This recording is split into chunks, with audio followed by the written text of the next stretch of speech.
大家好，咁今集咧，就介紹呢個東鐵線。咁我而家就身處喺呢個金鐘站嘅東鐵線月台。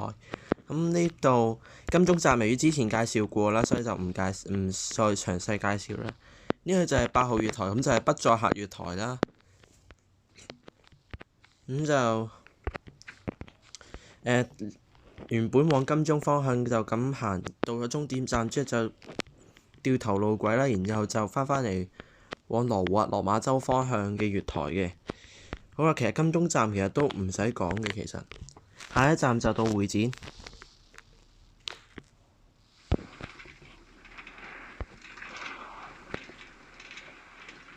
到咗會展啦，咁會展就以呢隻深灰色混凝土嚟起啦。咁點解對面會有個將軍澳線嘅即係顏色喺度呢？咁因為呢20唔知即係未來啦，未來呢就會通呢個北港島線，由呢個北角延伸去到銅鑼灣北，然之後就到會展之後天馬同東涌線交匯。咁上到去就係往金鐘方向，呢邊都係有將軍澳線，即係北港島線嘅預留月台啦。呢度就係好似太子、旺角、油麻地嗰啲車站都係一樣嘅啫。好啦，我哋下一站就到紅磡啦。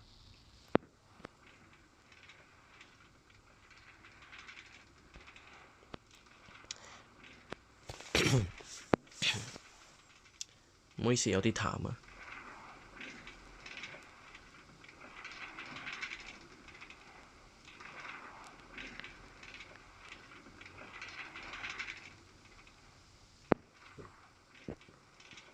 咁啊，再講多一次啦。咁我哋而家過緊嗰條隧道就係紅磡海底隧道，即係紅隧啦。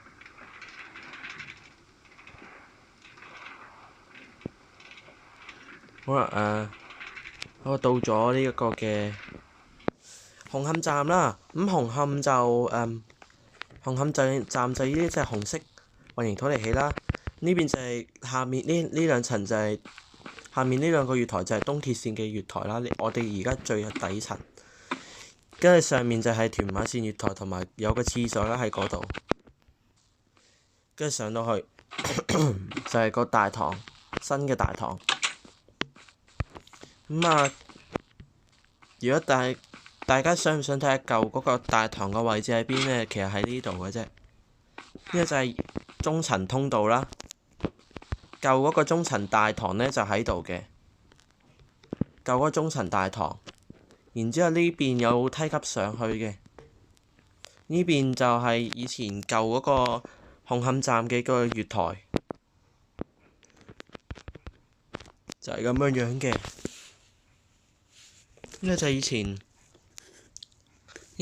紅磡站嗰個舊嗰個位啦，即係個月台啦。呢個就係以前西鐵線紅磡站舊嗰個西鐵線嗰個路軌嘅。咁而呢度呢，呢度有梯級啦，啱先睇到。而呢一度就紅磡站嘅 C 出口大堂。呢個就係有間免稅店啦。咁真實都喺度嘅。咁呢一度就係城際直通車嗰個客務中心啦，即係買飛嗰啲咧，然之後就係呢度就係行李託運啦，即係好似可以搭飛機咁樣樣啫嘛。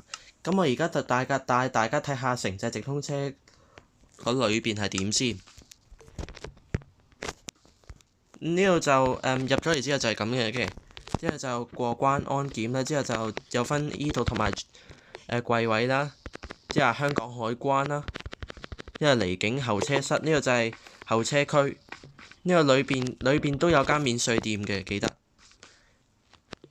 呢個登車處啦。如果大家去過站嘅朋友呢，嗰啲展品後面呢有間隱藏住嗰間免稅店啊嘛。如果大家之前有坐過嘅朋友仔呢，可以話翻俾我聽，可以留言話翻俾我聽。咁呢個就係城際直通車月台。咁呢度就係有塊牆，有個圍欄隔住咗啦，因為防止有人咁樣跳就咁跳過去啊嘛，咁偷渡。呢度就係底港嘅，呢度就係呢度就都係有間免稅店啦。咁過完關之後呢，就好似落完機咁樣呢，就攞行李啦。呢度就攞行李。咁之後呢，就係紅色、綠色通道。如果有嘢申報行綠色，冇嘢申唔係有嘢申報就行紅色，冇嘢申報就行綠色。真唔好意思啊，啱先講錯咗。下一站就到呢個旺角東。紅磡站都介紹咗幾耐下，我哋而家要挽回翻啲時間。呢度就係啱先個位啦，舊月台嗰條路軌。到咗旺角東啦，旺角東就係呢隻綠色、青綠色混凝土嚟起啦，同埋深綠色混凝土嚟起。呢一度就係備用月台嚟嘅，都係往盧落華洲，不過唔係成日用嘅。對面往金鐘。上面就到大堂啦，上面就係大堂啦。呢個就係廁所，呢個廁所。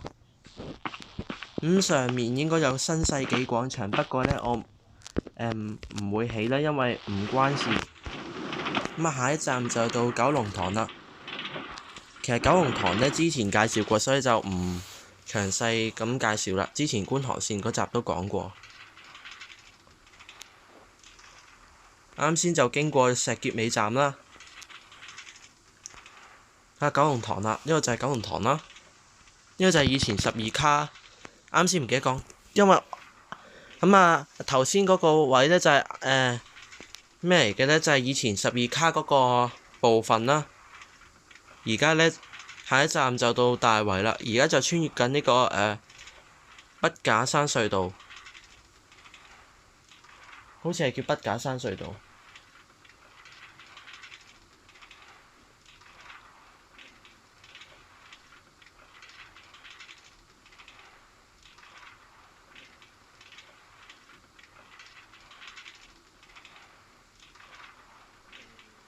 出咗隧道之後就有隔音屏。呢度就係顯徑站，呢個都大圍車廠。到咗大圍站啦。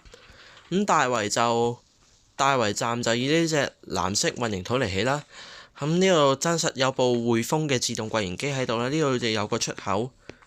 落到去就係個大堂啦。呢邊就係往金鐘，嗰邊就往盧落馬洲。上到去就係往金鐘嘅，呢邊就係屯馬線往屯門，對面就係屯馬線往烏溪沙嘅月台。上到去都有個出口，就係去嗰個新起嗰個商場叫維坊。呢邊車公廟站啦，跟住我哋就嚟到沙田站啦。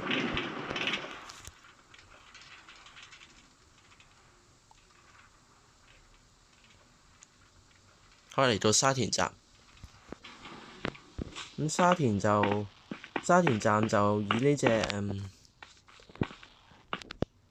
洋紅色嚟起啦。呢個就係呢兩度都係往呢兩個月台都係往盧落馬洲，而對面就係往金鐘。呢度就係沙田貨場啦。呢度有沙田貨場啦。呢度就係我哋就睇下上面先。上面就係大堂，不過好簡陋。嗰度就係出口啦。我哋下一站就介紹咗火炭先嘅。呢度俾你有得條路軌去車廠或者馬場或者火炭。呢個就係有條路軌去中間月台啊。到咗火炭站，火炭就係呢隻橙色混凝土嚟起啦。橙色真係代表火。呢個就係中間月台啦。呢個就係往盧落馬洲對面往金鐘。上到去就係超級窄嘅大堂。呢度就有條樓梯落去呢個出口。呢個就係河通樓車廠嗰個出入口嚟嘅，呢度有啲呼籲嘅標語。咁就呢條樓梯咧，就之後咧就穿過呢個火炭站路軌同埋月台嘅地底啦。去嚟到河東樓車廠，呢度就係河東樓車廠嗰啲停車坑啦。呢個就係穿過咗呢度之後，就到咗馬場站啦。咁馬場咧，咁咩會有兩隻羊喺度嘅？咁馬場站就呢隻青綠色混凝土嚟嘅咧，呢度就上到去由真實得一條橋去沙田馬場。咁原本佢有3條橋都去沙田馬場，但係因為咧空間不足啦，所以咧就淨係起咗一條嘅啫。咁對面係大埔公路啦。咁下一站就到大學啦。係香港中文大學嗰個大學啦，唔係香港大學嗰個香港大學。到咗大學站，大學就以呢隻淺藍色混凝土嚟起啦。呢度就有個出口，唔知去邊嘅。呢度就大學站嘅特色就係個月台彎嘅，同埋呢度有個斜路嘅月台通去大堂嗰條通道都係有條斜路，咁下面大堂。呢個就係露天部分，呢個就係露天部分啦。下一站就到大埔墟啦。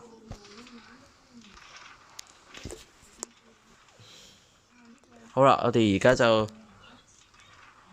呢度就係大水坑站啦，呢個就係大水坑恒安啦，之後馬鞍山之後嗰度就係烏溪沙啦。咁等到時屯馬線嘅時候咧，就會介紹噶啦。我而家行緊過去，咁前面呢個就咩嚟嘅咧？有座山，有座隧道喎，嗰個就係大埔滘隧道啦。然之後呢個唔知係咪林村河咯，唔知啊。咁呢個就係我哋就嚟到呢個嘅大埔墟站啦。大埔墟站就以呢隻洋紅色啦，好似洋紅色混凝土嚟起啦。咁呢度就係中間月台，對面往金鐘啦。呢邊就係往羅湖落馬洲。咁落到去就係個大堂就係咁咧。呢個就係男女廁啦。之後就呢度就有間快餐店啦，食物啦就係叫。咁真實呢一度咧，其實係一間美心嚟嘅，都係間快餐店，不過係美心咁解嘅啫。就係咁樣嘅。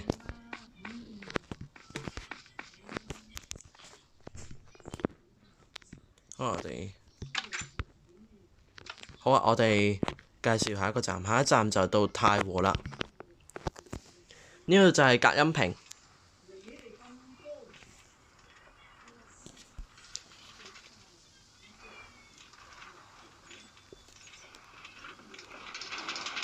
咁到咗太和就呢隻黃色混凝土嚟起啦。咁太和站其實唔係一個架空車站，個維基百科就話佢係架空車站，但係其實咧佢喺一條斜坡上面嘅。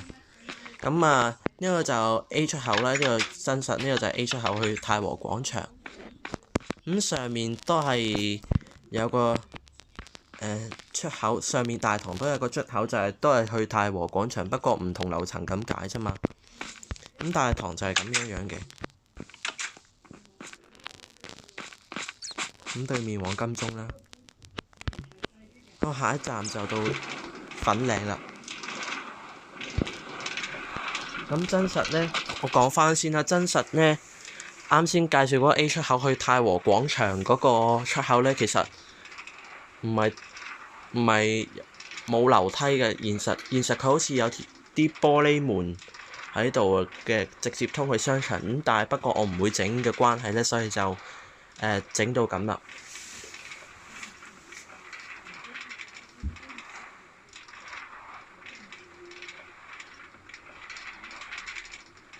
咁差唔多就嚟到呢個嘅粉嶺站。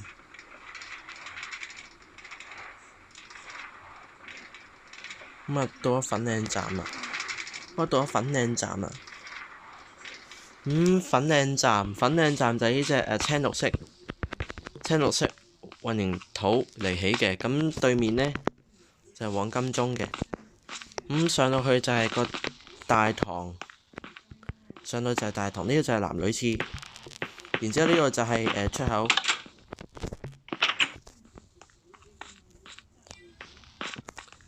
呢邊都有個出口呢，係去巴士站嘅。好啦，下一站就到上水啦。啱先就通過咗個隔音屏。咁嗰邊就係羅湖啦。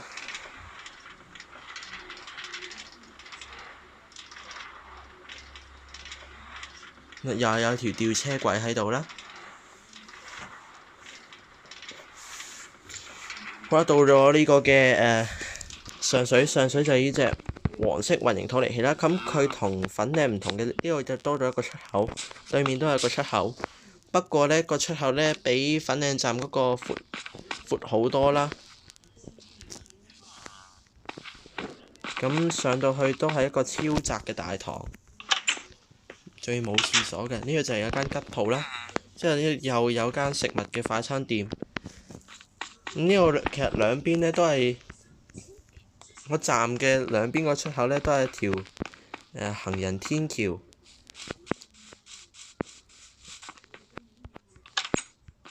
咁啊，下一站就到羅湖啦。呢度又有條吊車軌。呢一度就係有條隧道，就係落去落馬洲嘅。呢度就有得俾你條路軌。咁啊，呢個就係上水屠房嗰個停車側線，即係羅湖編組站，即係羅湖貨場。然之後呢個就係機車行車室。每逢入羅湖站之前呢，都會經過咗呢一座嘢，呢一嚿嘢先嘅。咁啊，到呢個嘅羅湖站啦。咁羅湖站其實呢，佢初段比較彎嘅，之後呢就直嘅啦。呢個都係12卡嗰個延伸個位置啦。咁羅湖站就以呢隻石英同埋呢隻咁嘅青綠色混凝土嚟起啦。咁呢個就係落客月台23號落客月台。咁啊就係呢個就有塊牌寫去深圳啦。咁其實真實咧入嚟呢度咧係有條自動行人道，不過冇位整啦。呢個就有個廁所啦，呢度就闊閘機，淨係可以出去嘅啫，唔可以入返嚟嘅。